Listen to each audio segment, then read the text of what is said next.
Hi everyone. Today we're going to talk about adding integers, and we're going to do this with counters.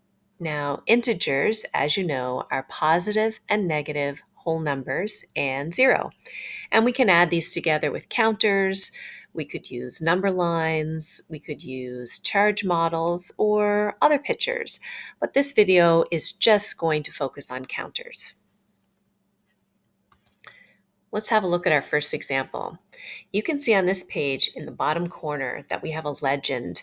This is what I'm going to use to model these integers.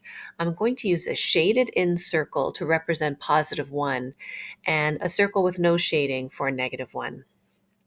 Our first example is +4 plus +6. You can see that each integer that I'm representing here has its own row. So +4 is here in a row, and I'm putting +6 underneath, and I'm lining them up so it's easy to count. The adding in the picture is just the combining. What is my total altogether? Altogether, I have +10, so that is my sum. +4 plus +6 equals +10. And that's it. Here's another example. This time my integers are negative, but I'm going to do the same thing. I have -5. I used its own row. I'm going to put -7 underneath, all nicely lined up so it's easy to count. The adding is the combining of these two integers or getting a total number of counters. The total is -12. So the sum of -5 and -7 is -12. And that's it. In my next example, we have a positive combined with a negative. Let's have a look at this one. +8 and -4.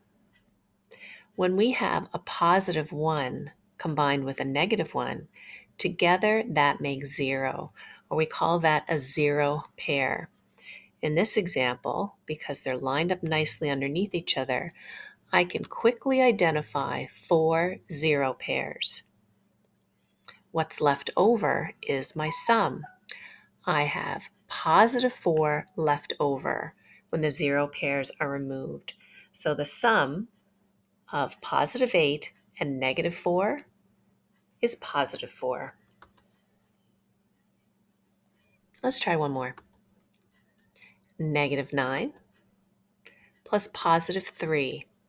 Again, we see some zero pairs. I can show them like this. What remains is my sum.